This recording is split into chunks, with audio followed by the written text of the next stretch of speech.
Yeah, so this is called the AI Governance Gap, Why Agents Fail Faster Than Humans.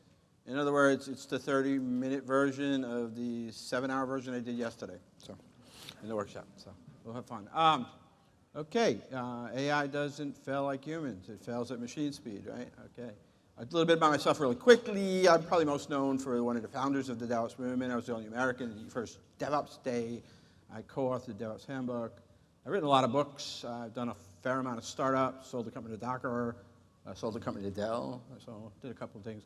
I'm probably most proud recently of my 2 last books. One was a book about Edward Deming. I'm actually going to use some quotes and some not just quotes, but things.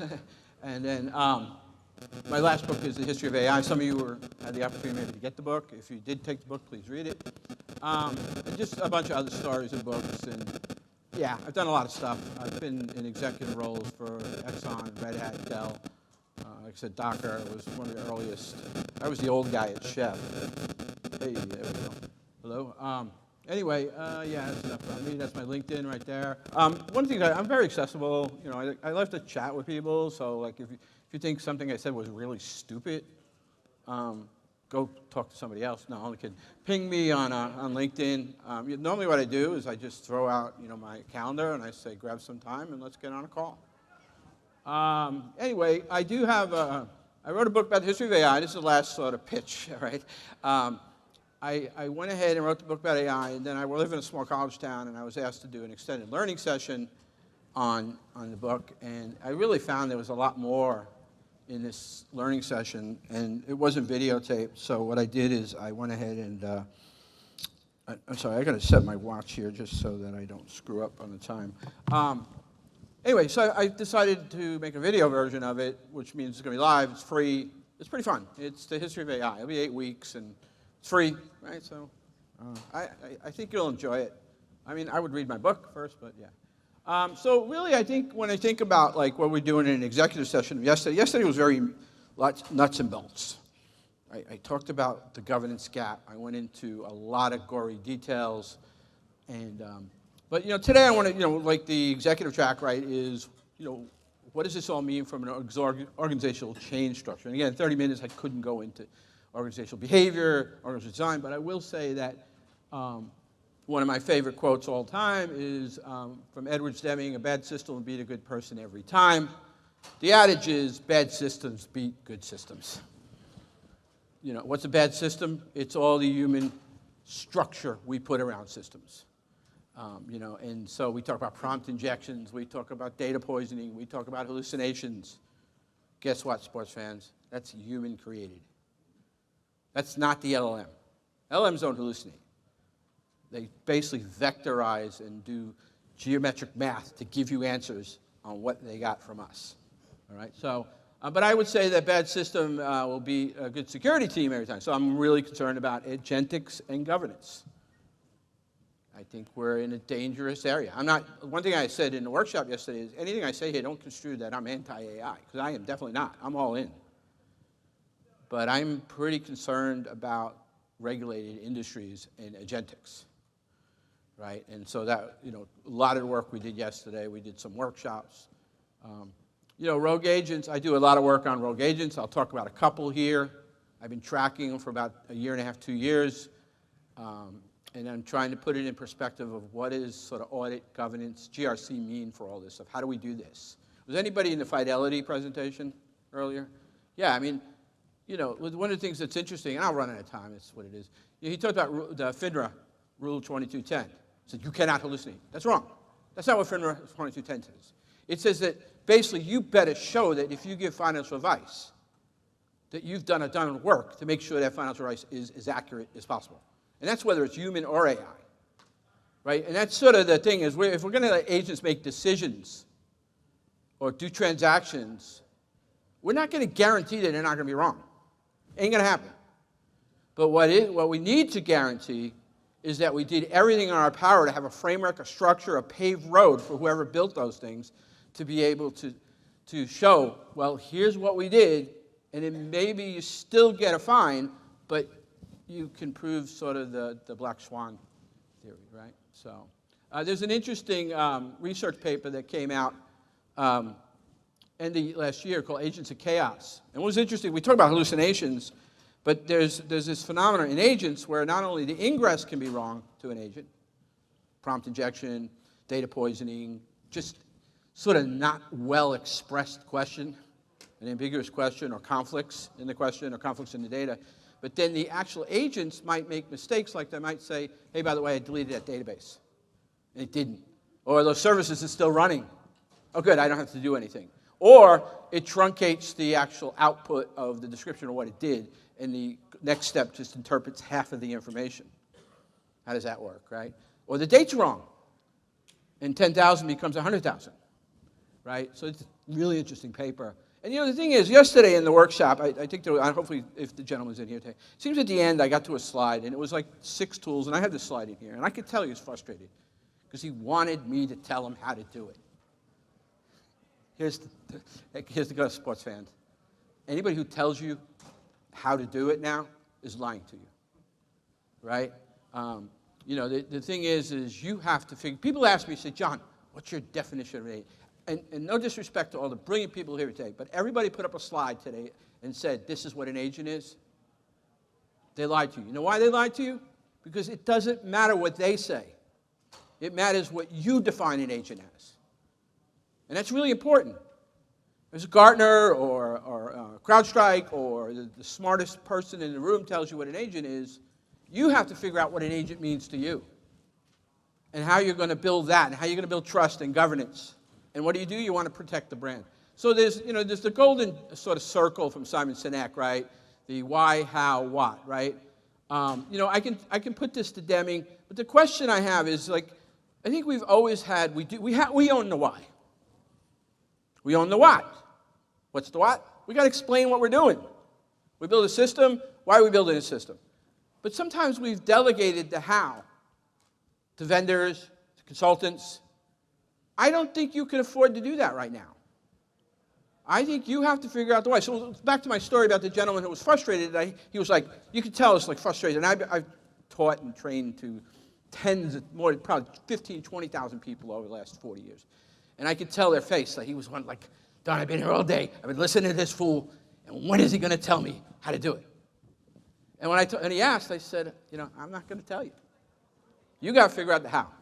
And I think that's for the first time ever in my career, I think this figuring out the how is your job, not my job. My job is to get you to think the why, and then maybe help you explain the why. The conversation is no longer about trust. It's about authority. All right, it's 2026, folks. It's, can we trust the model? Does it hallucinate? Wrong questions, right? It's what authority are we giving? This is a fundamental shift. It's not a question of are we doing it? Are we not doing it? Should we do it? Will it take over the world? Will our kids have jobs? I mean, those are fair questions. But the real question in a regulated industry or for an enterprise executive track is what authority we're going to give it.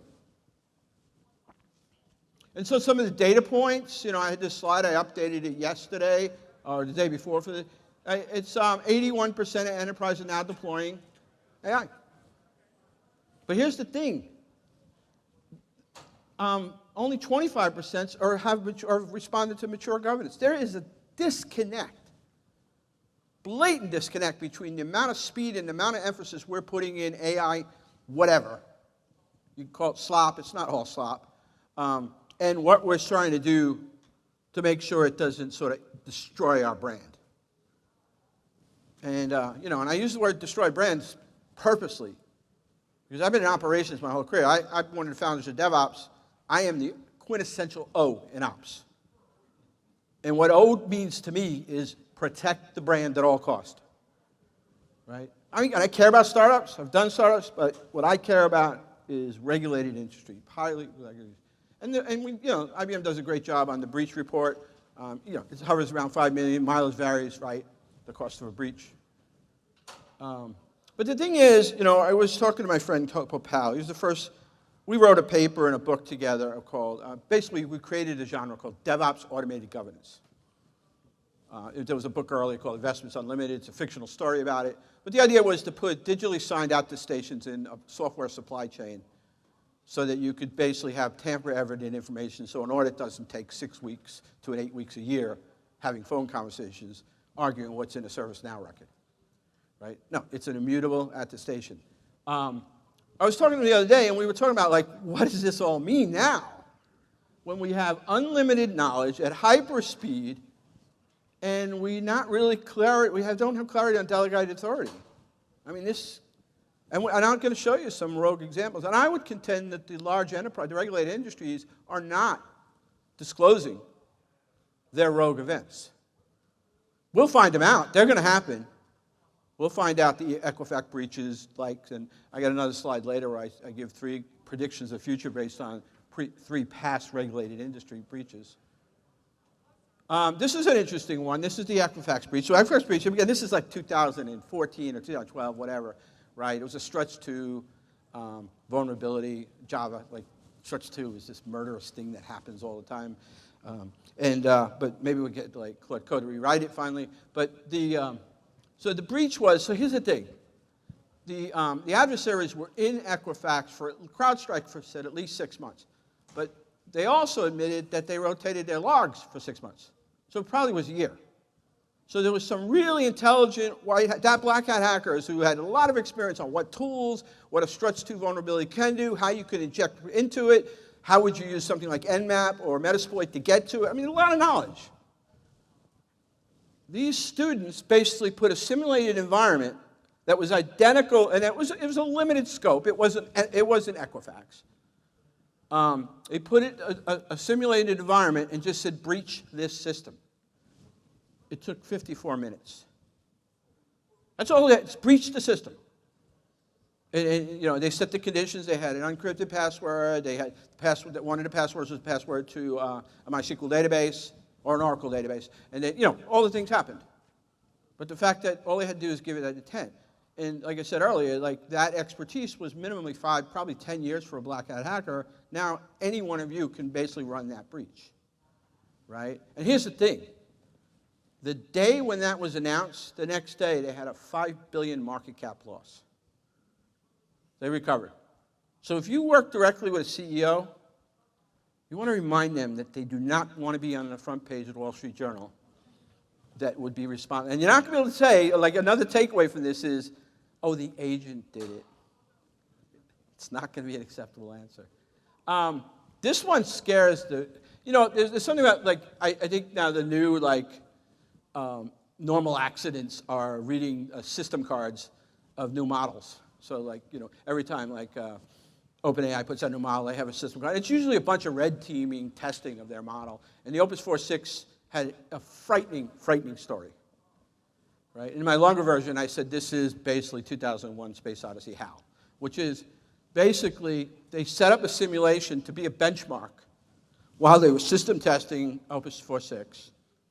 The agent had figured out, this is going on way too long, and just sort of reassessed, this doesn't make sense. I'm burning tokens. This is the agent. Nobody's giving it that information. And then it recognizes, I think I'm in a test. It's like, those dumb, tricky humans, man, what are they doing? It finds the actual file that might have the actual benchmark, and it then, decrypting a file is a piece of cake for an agent. Don't think, if that's the last mile of your problem, don't worry, you're done. And I call it, there's only a few people that are even close to range of how old I am, but it was a Star Trek episode where called the Kobayashi Maru. It was basically the no-win scenario. So Captain Kirk has got to go through this thing. Nobody's ever solved this problem because it's an unsolvable problem. Spock accuses him of cheating because he finds the answer that needs to be answered. He answers it. He wins. That's basically what Opus 4.6 did.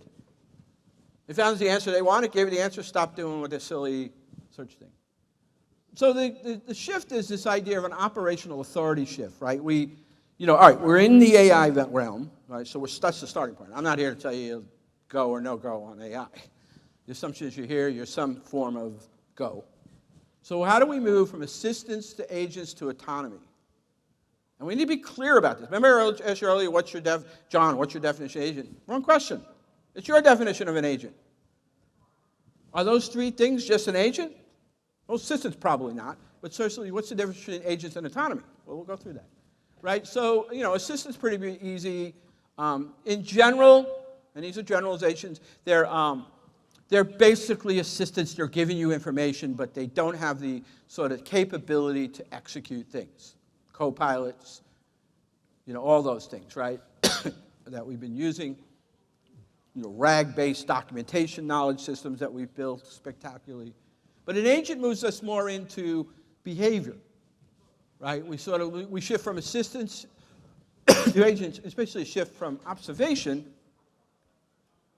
So here's what I think you can do, this is what you should do, to okay, you want me to do it? And then autonomy becomes how far? Do you want to just make a pull request? Or do you want to basically have it go here, do that, do this, do a transaction, validate the transaction, do this? And another really important point is everything we know about risk is basically broken. We got to do a redo. I mean, so one of the adages for the longest time has been risk equals likelihood times impact. That's sort of like a mathematical calculation, right? It's it's proportional. In other words, very simply, and this is a gross sort of over-explanation of it, but let's say that it was the possible breach cost would have been $10 million. There's an 80% likelihood. The cost of remediation is, basically, I look at that's an $8 million cost of a breach. What's the economics? What's the ROI of fixing that versus something else? Well, those things go out the window when you start adding in what we call action space, which is, remember that last quote said, AI now has the extended knowledge of everything that we know. It can figure stuff out. I got some rogue examples where, how did it ever go that route? And then you give it untamed autonomy, or what they call excessive permissions. You don't think through all the scenarios. And I asked this in the workshop, how many people, when they were doing their first or early Amazon Web Services stuff, cut and paste VPC definitions from Stack Overflow? Come on, be honest. Nobody? Yeah, your perfect room. Yeah, we got one honest person. Yeah, I did it. And then when somebody probably asks you, what do these things do? I don't know. It works. Get out of my face. Right? That, we got away with murder with that kind of stuff. We're not, the adversaries have to come all the way in and figure out how to get in. You have incredible human bad actors to get to that and then get you, and they could, and they did. But in this world, you're sitting there and the agent's oh, look at this idiot. He turned this on, I'm going to do that. And I got real world stories there. And so what are we saying here is AI amplifies signals. So if you've got strong signals, you're going to get faster. This is great. I can do way more with less, way more with more. But if anybody follows the Dora report from Google, right, there was some interesting stuff in there. And a lot of people, I think, misinterpreted what it said. Because what I took away from it was throughput doesn't equal flow. They said that sort of basically throughput has gone up. Great, we're doing more stuff with AI. And then it said that we're having more change request failures. Right, so there was instability. It literally said instability grew. Well, that's a bottleneck. So when a leader, a CIO, or even a CEO of a corporation says, we went from 45% people using AI to generate code to 65%. Who cares? What was your flow? What was your production? What did you get out of it? Right? And so, you can go back, if you read the Phoenix Project, right? It was based on a book called The Goal by Elliot Goldratt. And Elliot Goldratt, so if you're thinking throughput's your answer, then you hadn't read The Goal. Because any improvement made anywhere besides the bottleneck is an illusion. So what the Dora report told us is AI accelerates. So MIT report last year say most enterprises are failing at AI. And Dora kind of implied we're doing better. And they're kind of both right. So I think that, this sort of like, are the enterprise absolutely, and it's not binary. Nothing is binary. But one analyst will say, let me tell you, John, enterprises are failing miserably with AI. Another group will say, I think they're doing okay. My experience is, and like some of the stories we've heard today, and when I go to the Gene Kim's conference, they're doing some serious stuff, right? But I think what the real answer is, if you're familiar with the J curve, we're at the bottom of the J right now. And what happens at the bottom of the J? We experiment and we learn. I mean, Eric Ries taught us this, if we were listening, right? Basically, so that's not a failure. Like I've done like, 12 startups. Some of my earliest failures were allowed me to build a company that I could sell to Dell. You learn from failure. I mean, that's DevOps 101. So we're in the J curve, and I think we're about to come out of the acceleration. I think we're starting to learn the maturity of the language. I hear a lot more the word governance this year, and I don't think I heard it at all last year, right? And that's a good thing. So late phase, and then we're going to see, I think we're going to see more and more. The other thing the sort of misnomer about the enterprise is failing or the enterprise not doing it, a lot of the enterprise, I've done some fair amount of work with some large enterprises, and it's the first time in my life I've ever had to fill out double NDAs. Not only NDA I have to do to get through sort of procurement, but like when the AI group wants me to fill out another AI because they do not want their competitive advantage that they're building to know, and like they want to be really clear about, like, I don't want you to talk about anything because I'm a competitor Workday, and I don't want Workday to know what we're going to be putting out.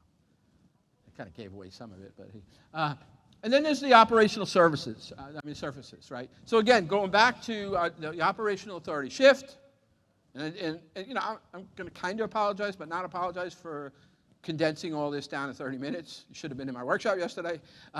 But the thing I'm not telling you that, like, I'm giving you the exact taxonomy, because if I told you that, I'd basically expect you to walk out of the room. Because what you should be hearing from me is I'm trying to make you think differently about how you're going to run agents. If you're some of you, I figure executive track, you care about executives might be somewhat regulated. And so the question then goes back to what is an agent? Doesn't matter what I say. It matters what you have a conversation. We did some tabletop exercises yesterday, and they were brilliant. Because these type of questions came up in the table, and that's exactly what I wanted. I wanted the tabletop to basically, and what I've just created a starting point, and I didn't make this up. I've done a fair amount of research of a lot of people who were thinking about this problem, of let's just start, and I'm not saying this is the exact taxonomy we land with, but is the question, have you even thought about what an agent is for yourself? Can we break it down to an agent read? Can an agent write? Can an agent execute? And I think that Agent Core from Amazon, I've got some questions about it. There's some good things and there's some bad things if some of you were lucky to go there or you've been to their booth. What I do like about it is isolation. Containment is a 101 here for governance because rogue behavior can happen. But if I'm going to ship over to, I'm going to let an agent start writing, mutate permanent state, then I'm going to have a whole lot of things of what I'm going to think about and what I'm going to have to log, what I'm going to have to do for evaluations, all that stuff. And then it even gets more when I start dealing with external systems where I don't have control. If I order 10 million versus a million of something, I'm not going to be able to, hey, I need that back. That was an agent that did it. So there's sort of an agentic pipeline. So the problem is that there's, first off, there was another presentation where somebody said something. Oh, I know. Again, I guess it's okay to, excuse the pun, rag on Amazon. Is that right? So, but she said you cannot have prompt injection in Agent Core.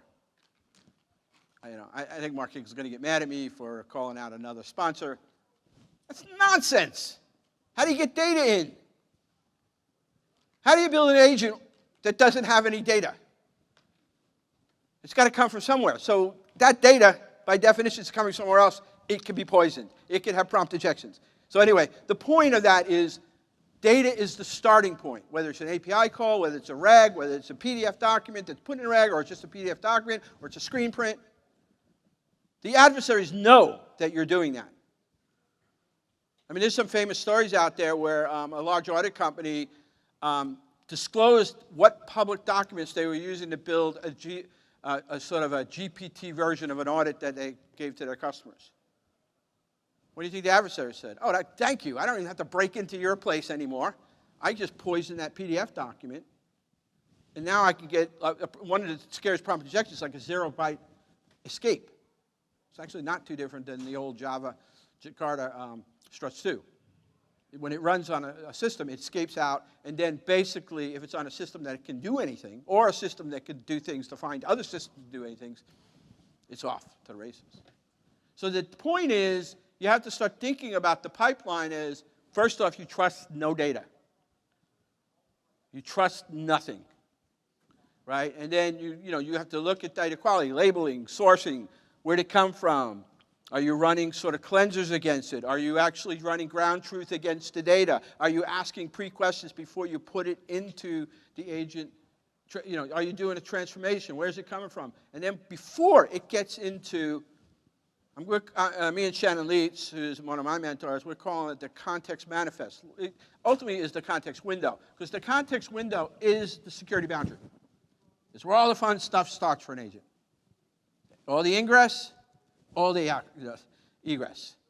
So that's your sort of way, and we spent more time on this yesterday, that's where I sort of balance stuff. So I want to be real careful about what gets in there, because what gets in there is where the agent starts. It's like, oh, they told me to do this, they asked me to do that, they didn't say I couldn't do that, so I'm going to do that. Or the language wasn't clear, right? So that's where you get the decision, and then, depending on what you're doing. And by the way, read only, back in the read, write executive taxonomy, that, you can basically cause a lot of toil with bad information. Right? If I got a 100,000 organization, I have some chatbot that gives out information, and it's information that actually causes a lot of overhead, and you're like, oh my goodness, we lost $10 million because that stupid chatbot told everybody to go this way instead of that way. In fact, the latest Meta is a little bit worse, because there's a Meta, a 13-hour outage, Meta, or it was Amazon wondered one, but there was a major outage at Meta because somebody asked the chatbot on how to do something. They documented it because they were a kind of an authority figure. Somebody else saw their documentation and said, oh, Bob says it, it's got to be true. They did it, and it took down the whole system. So, watching where the data, understanding the sort of the pipeline and propagation of failure, and it's a butterfly effect. Just a little turn down here that works all the way down to something that's doing transactions or executions or sort of making multi-step MCP calls. The butterfly effect could be enormous, right? So, there's this idea of what I would call taint. It's in a paper, this Singapore paper that talks about, taint propagation. Right? And you really need to start thinking about, like, if the read is poisoning, the reason could be a corrupted decision, the write could be a bad mutation, and the execute might be irreversible action. Now, there's a lot of things you can do, guardrails, and you can basically put kill switches, and you can basically put escalation policies, you can put a human in the loop. There's, Joe Onsek down there, a good friend of mine, has the booth with his thing, actually speaking right now in another room. He talks about, he's got a system where if they don't like the data or it's ambiguous, it sends out a Slack channel message to the subject matter experts to say, you know what, I'm not sure about this one. And when they select it, it basically gets back into the model. So building on that risk equals likelihood times impact not being, remember I said earlier that that sort of the new model is authority equals the sort of the action space times the impact, right? So, but now what we really have then is the new calculation for R equals L times M, or impact L times I, is it's likely, so it's exponential. Because the nature of that, the thing that you can do now, it isn't just one human making 5 errors a day. It could be 1 million sub-agents doing 500,000 or whatever, a day. And so velocity becomes an exponent. So the calculation now is way bigger because the action space of all the things it can do, all the ways it can figure out how to do something, it just gets more. So here's the example I was trying to say is like, a human might make 100 action days, 5 failures, but an agent might make 1 million, which is 50,000 failures. Right? And again, like, you don't do this. Like, you work really hard to make sure that this doesn't happen. But if you're not even having this conversation, and I can tell you, I've talked to some really massively big, heavily regulated organizations, and I've been told they're not having this conversation. So, so some of the real-world failures, the famous one from last year was the Replit database. Right, and this wasn't a sort of a rogue. This is a rogue agent, but it wasn't intentional. So it was asked to do something, and one of the things it did at the end to be a good citizen, it was told to clean up free space. So it said, that looks like a really big database. So it deleted a production database. And by the way, somewhere in the prompt it says, do not touch any production systems. The Git rewrite is really interesting. So this is a simple one. Is basically some simple thing where a junior programmer, you just as admin, basically wanted to build a new, use Claude code to build a new system, and the Claude code was like really clever. So you know what? I think there's a real clever parameter of Git. It was called inverse path, and nobody uses inverse path, and so the intention was to delete the .env file to get rid of the credentials and all, and leave everything else. Well, when it made an error correction on the parm, the CLI, and didn't use the inverse path. So what did it do? Delete everything except the .env. The Amazon, you should look up the Amazon one. This is a very similar one to an over-permissioned LM08 from OWASP. Basically took a 13-hour outage, and I told you about the meta. I'm being told I got to hurry up. There's a really interesting Netflix case study about taint propagation, where they were doing sort of classification and security vulnerability scanning, and they kept noticing these really weird classes of vulnerabilities. And there was one showed up, it's called the chocolate rain. And they realized, holy mac, and so what they did, they had to put a lot of things in between. In fact, some non-inference-based solutions. Like, we know we're going to get inference-based solutions. Let's call just a static relational database to validate. Then let's go back to the inference. Right? That's the world we live in. And they also found, this is really scary, that they had a high percentage of ambiguous tool calling. I'm not going to give you a judgment call on MCP this early. It's early in the game.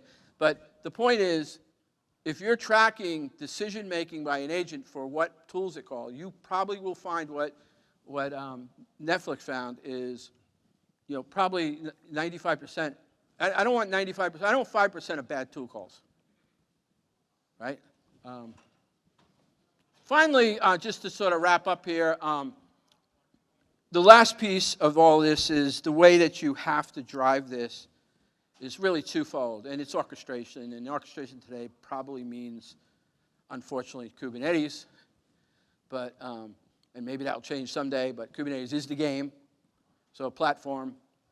And I don't have time to give you all my complaints about Kubernetes, but it is the game we have. And what does Kubernetes do? Well, it takes human interpretation to some form of deterministic, declarative way to interpret it into an orchestration engine that then can build containment around the operation. That's what we need with agents. We need some really strong ways to interpret policy, governance and policy, into something that can do a reasonably good job, like better than the average bear job, of a system that we know works at scale. And by the way, with service mesh and all the things around Kubernetes, I make fun of it, but they're brilliant people who've built the evolution of that solution. And then I need it to be built I need to have my choice of scaled, because what I want my agents to be as close to atomic as possible.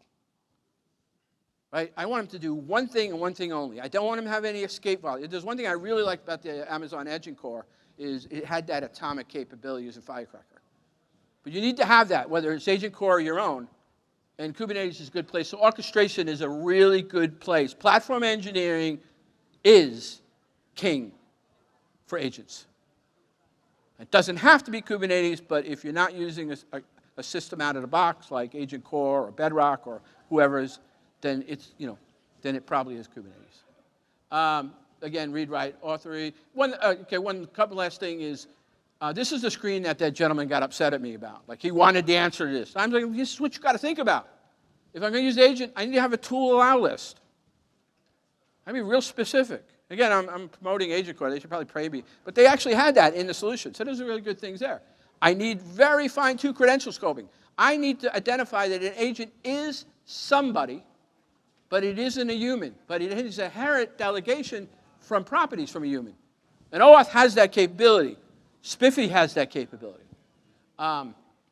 Memory context boundary, like memory leak is a drift. If I basically have an answer lying around in a memory, and it will possibly taint the answer for the next step in the agent.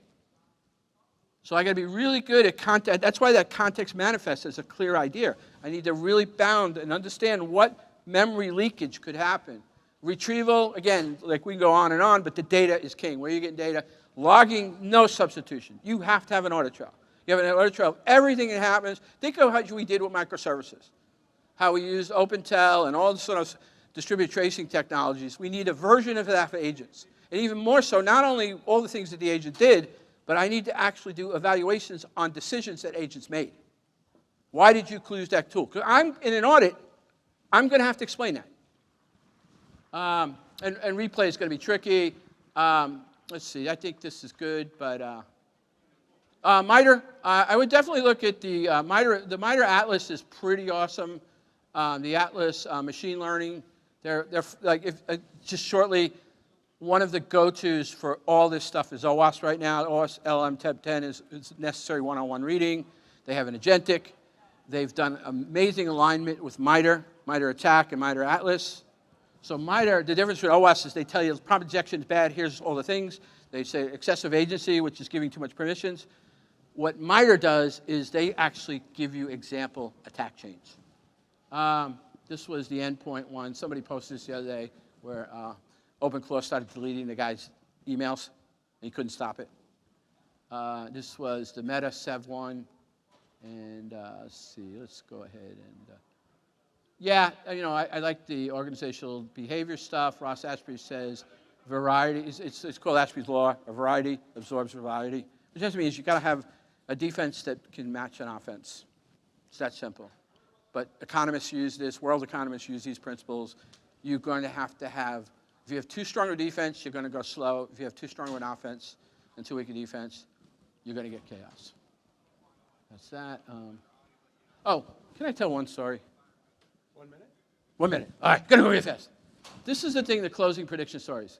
So Knight Capital, I think I said earlier, they lost $450 million in 45 minutes. They were out of business. They was the second highest frequency trading company. They got an SEC cease and desist. So they were out of business. The problem was they had no evidence. So what's going to happen is somebody's going to have a Knight Capital type scenario, and you better have evidence. The Equifax, their situation was the speed of kill chains. Just be aware things that took a year, 2 years to do can happen in 40 minutes. And I'll skip the Air Canada, but Air Canada tried to blame a chatbot on something they got sued for. They lost because chatbot. You're not going to be able to blame a chatbot or AI or an agent. There has to be a legal entity, whether it's a fine or a lawsuit. Good. Anyway, that's it. Sorry I had to rush it. I went a little over. That's it. All good. Thank you, Merle.